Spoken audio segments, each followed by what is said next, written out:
30장 중용에 관하여 여기도 보면 절제가 필요하다는 그 얘기인 것 같아요. 첫 줄에 보면은 우리는 그 자체로는 아름답고 선한 것들을 주물러서 부패시킨다. 너무 과하게 되면은 아름다운 것도 부패된다는 이 뜻이 같은. 우리가 너무 사납고 난폭한 욕망으로 덥석 달려들어 움켜쥐면 덕조차 악덕이 된다. 지나침이 있다면 더 이상 덕이 아니다. 그렇죠. 덕에 지나치면 결코 있을 수 없다고 말하는 자들은 말을 가지고 장난치는 것이다. 가유불급이라는 거죠. 그래서 덕에 도달하기 위해 노력에서조차 너무 멀리 가면 현자도 미치광이처럼 불릴 것이요 정의로운 자도 부당한 자라 불릴 것이다. 이런 철학의 정면 고찰이다 됐고, 사람은 덕도 지나치게 사랑할 수 있고 정의로운 행위에서도 강하게 행동할 수 있다. 그러나 필요 이상으로 현명하지 말고 절제 있게 행명하여라는 성서 구조를.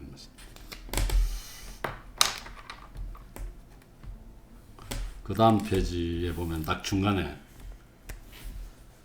관역을 넘어가는 화살은 관역에 못 미친 화살과 마찬가지로 실패한 것이다. 참 비유가 좋은 비유 같습니다.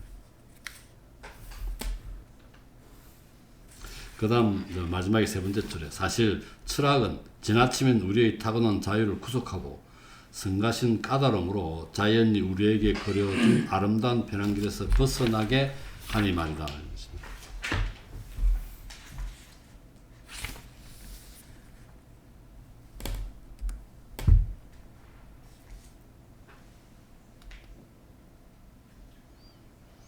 그 다음에 좀 절제를 상당히 강조하고 있는 것 같아요. 그 당시 시대 상황인가 스토아 철학이 좀 유행했나? 그 360쪽 밑에서 8번째 줄인가. 만약 절제하지 않는다면 아내와의 관계에서 누리는 쾌락 자체가 비난받을 것이오. 불법적 일에서처럼 방탕과 무질제에 빠질 위험이 있다는 것을 말이다.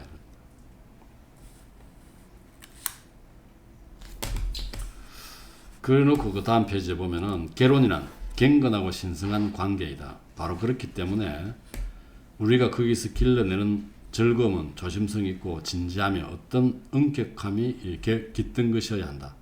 그것은 어느 정도 진중하고 정성스러운 쾌락이어야 한다. 그 쾌락의 주요 목표가 자손을 보는 데 있으므로 아내의 나이가 너무 많거나 임신 중일 때처럼 열매를 기대할 수 없는 경우에는 동침해도 좋을지 의심하는 이들이 있다. 플라톤에 따르면 그것은 살인행위라는 거죠. 그 다음에 뭐 이슬람 국가에서도 임신한 여자와 관계하는 것을 혐오하고 울긴 중인 여자와 관계하는 것을 또 혐오하고 어떤 나라에서는. 그 다음에 그 밑에 보면은 그 일리아스에서 그 헤라가 그 제우스를 꼬드기기 위해서 했던 그 기절을 이런 식으로 표현하고 있죠. 밑에처럼. 참을 수 없어 마루에 쓰러뜨렸다. 그래놓고 부모 몰래 아내의 전성을 빼앗을 때만큼이나 좋았다고 자랑하면서 말이다. 이게 약간 우리가 일리에서 봤던 내용을 생각나게 합니다. 이 그 몽테뉴가 이런 식으로 고전들을 인용하고 거기서 가져오는데 좀 사실관계가 정확하게 맞지 않는 경우가 좀 있어요. 지난번에도 뭐 얘기했듯이 앞으로 또 뒤에 나올 그 얘기도 또 있습니다. 그 제사르 보르자의 얘기도 조금은 다른 썰이 있는데 이렇게 설명한 경우도 있고 좀 그렇습니다.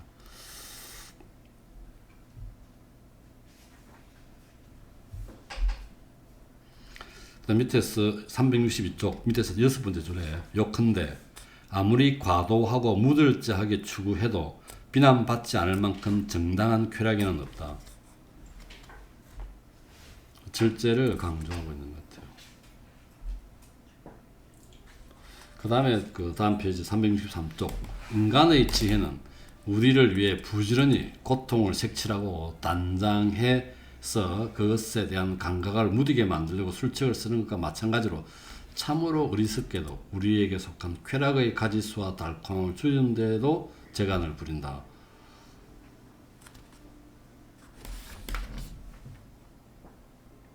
이게 그 절제를 상당히 많이 강조하고 있는 것 같아요. 그 뒤에 뭐 또 그런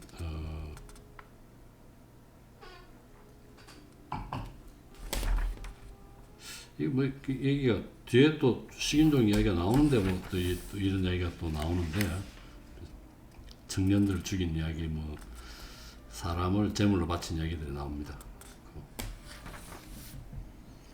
그다음 바로 넘어갑시다. 31장 식인종에 관하여 아리스토텔레스가 알렉산드로스가 동방 원정을 갈 때 그리스 외 사람들은 야만인으로 이제 간주하라고 그랬어요. 그래서 알렉산드로스는 사실은 스승보다는 좀 더 세계인의 시각을 갖고 있는 사람이죠. 그걸 다 통합해서 같이 결혼도 시키고 이렇게 잘 하려고 했던 건데 여기다 보면은 이제 이 몽테뉴는 이 야만이라 불렀다는 데 대해서 약간 비꼬고 있는 것 같아요. 약간 동의하지 않는 그런 것 같아요. 그래서 피우스왕 얘기가 나오면서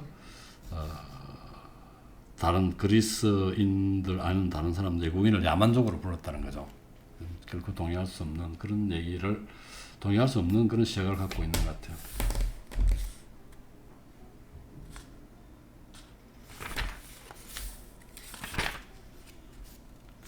거기 보면은 계속 그 얘가 계속 나오면서 371쪽에 보면은요.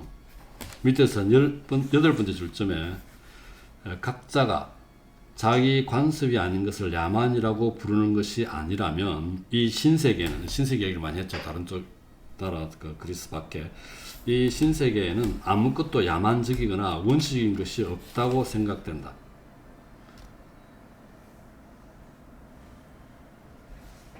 사실 우리가 살고 있는 나라의 세론과 관습이 보여주는 본보기와 생각 말고는 무엇이 진리와 이성의 근거가 되는지 우리는 알지 못하는 것 같기 때문이다. 이렇게 했죠.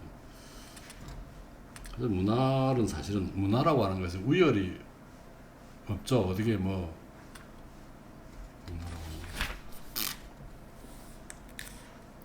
그 다음에 다음 페이지에 보면 372쪽 마지막 줄에 플라톤에 따르면 이 세상 모든 것은 자연 아니면 우연 혹은 인간의 기회가 만들어낸 것이다. 그래서 가장 위대하고 아름다운 것들은 자연이나 우연이 만든 것이고 가장 미미하고 불완전한 것들을 인간의 기회가 만들었다는 얘기죠. 이렇게 해서.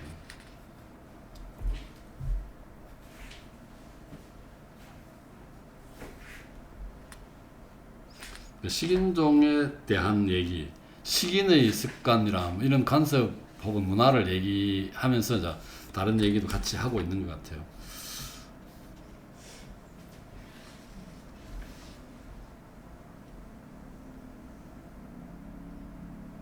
그 다음에 자연적인 상태, 자연적인 그 상황을 설명하면서 플라톤이 상상했던 국가가 이와 같은 완벽함에서 얼마나 동떨어지는지 알리라 뭐 이런 식 이야기도 나오고요.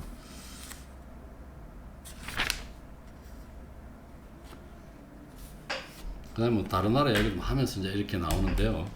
그 376쪽에 세 번째 줄에 보면은 그가 권하는 그쪽 나라겠죠. 그 물쪽 나라겠죠. 그가 권하는 단 두 가지는 저 앞에서 용맹하고 아내에게 친절하라는 것이다. 그리고 후렴으로 따뜻하고 맛 좋은 음료를 준비해 주는 것이 바로 아내들이라고 그 고마움을 한 번도 빠짐없이 환기시킨다.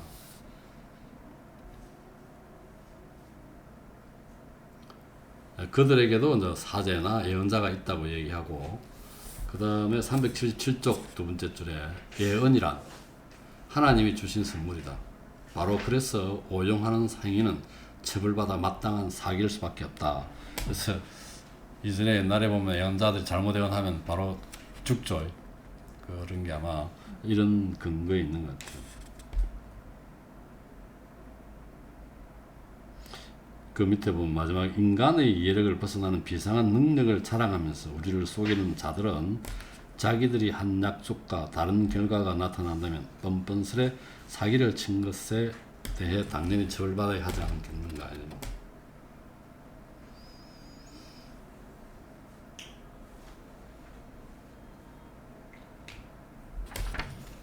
그 다음은 식인적인 그 습관들이 나오죠. 그래서 포로를 처벌하고 뭐 죽는다고 되어 있는데 그게 그 378쪽에 포로를 처벌하고 죽인다고 되어 있는데 이런 것들이 불에 뭐 구워서 함께 먹고 딴 그 참석하는 사람들한테 고기를 보내준다고 그랬는데 이런 것들이 스타인처럼 식량으로 삼으려고 한 것이 아니라 극단적인 복수심을 보이기 위한 것이라고 합니다.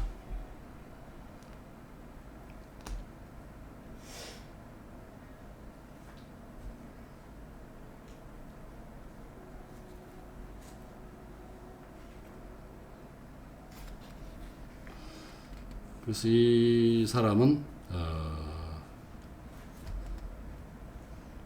중간에 보면은 딱 중간 378쪽 이런 행위의 야만적인 잔혹함을 지적하는 것에는 유감이 없다. 그러나 그들의 잘못은 잘 판단하면서 우리 자신의 잘못은 눈이 멀어 보지 못하는 걸 나는 감탄한다. 내 생각에는 죽은 자를 먹는 것보다 살아있는 인간을 먹는 것이 더 야만스러우며 아직 감각이 온전히 살아있는 육체를 잡아 빼고 지지기고 갈기갈기 찢고 서서히 불에 태우고 이게 뭡니까? 그 당시에 있었던 마녀 사냥에 대한 그런 그 비판인 것 같고 그 다음에 뭐 나중에 나오겠지만 종교적인 이름으로 그 사행되는 신교와 구교의 그 전쟁의 참화 이런 것도 그 밑에 나오죠. 더 개탄스러운 것은 경건함과 종교의 이름으로 이런 일이 벌어진다는 것이다.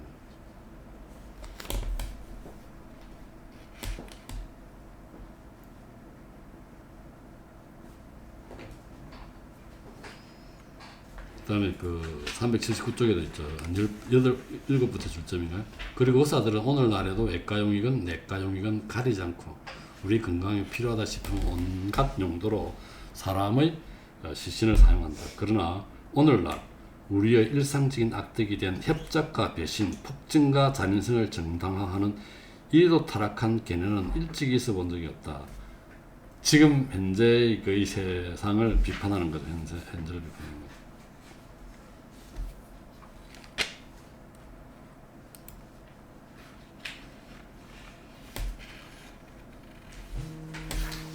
그 다음에 뭐 보면은 그 플라톤의 이상국가 뭐 처럼 그런 얘기도 좀 나오고요. 381쪽에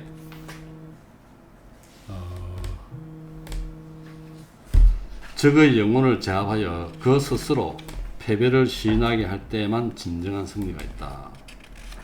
제갈량이 맹획을 잡아서 놔줬 7종 7금이라는 얘기겠죠. 그것도 역시 스스로 패배를 인정하기 위해서 복속하고자 했던 그런 거죠. 그래서 맹이가 항상 쏘갔다 그래서 다음에 한 번 더 붙자고 썼는데 스스로 패배를 인정할 때까지 계속 풀어주고 싸운 얘기가 생각이 납니다. 그 다음에 그 밑에서 8번째 줄점에 한 인간이 평가받고 가치가 매겨지는 것은 용기와 의지에 달려있는 것이다. 그가 진정한 명예도 바로 여기에 있다. 용감하다는 것은 팔과 다리의 꿋꿋함이 아니라 그가 지닌 마음과 영혼의 확고함을 가리킨다고 했습니다. 우리가 탄 말이나 우리가 가진 무게의 가치가 아니라 바로 우리 자신이 누구인가에 달려있다는 것입니다. 그리고 그 다음 페이지 보면은 숨을 거두는 순간에도 단호하고 거만한 눈빛으로 적을 응시하는 자는 우리의 의해서가 아니라 운수에 의해서 패배한 것일 뿐이다. 그는 살해되었을 뿐 패배한 것은 아니라는 것입니다.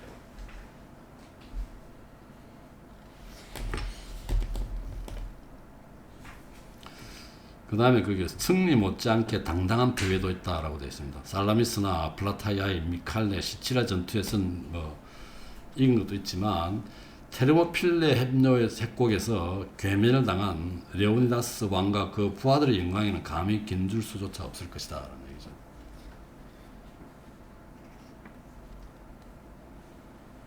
그 다음 페이지에 383쪽에 보면은 밑에서 10번째 줄인가? 12번째 줄 되겠네. 진정한 승리는 제대로 싸우는 데 있지 안전하게 살아남는 데 있지 않다. 이건 이 사람은 그 107개의 주제에 대해서 이 글을 썼는데 경우에 따라서 좀 그 상반되는 내용도 나오는 것 같아요. 그 참 승에 그 포위됐을 때 그냥 우기지 말고 적당하게 포기하라고 그랬는데 그런 얘기라든지 여기서 보면 또 그런 것 같고요. 용덕의 명예는 두려움 없이 투쟁하는 데 있는 것이지 쓰러트를 이기는 데 있지 않다라는 얘기입니다.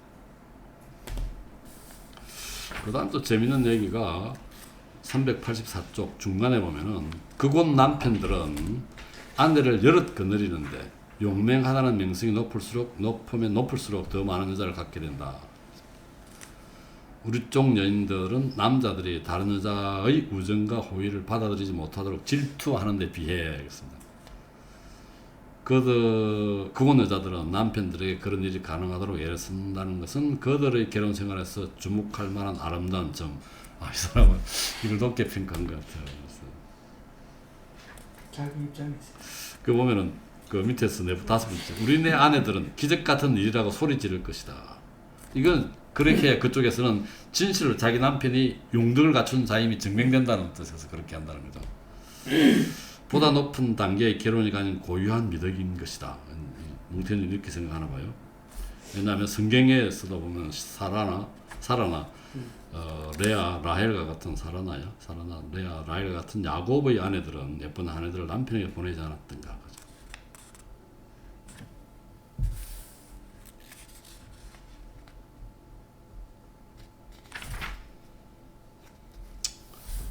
그런 이야기들이 있습니다. 식인종 이야기를 하면서 여러 가지 이야기를 하고 다른 나라 이야기를 하면서 그곳에 갖고 있는 그러한 그 내용들, 그 사람들 기준 생각들을 소개했고 식인이 나쁜 것을 비난하면서 우리가 지금 갖고 있는 그에 못지않은 나쁜 점은 한탄스럽다, 나쁜 점이 한탄스럽다고 얘기를 하고 있습니다.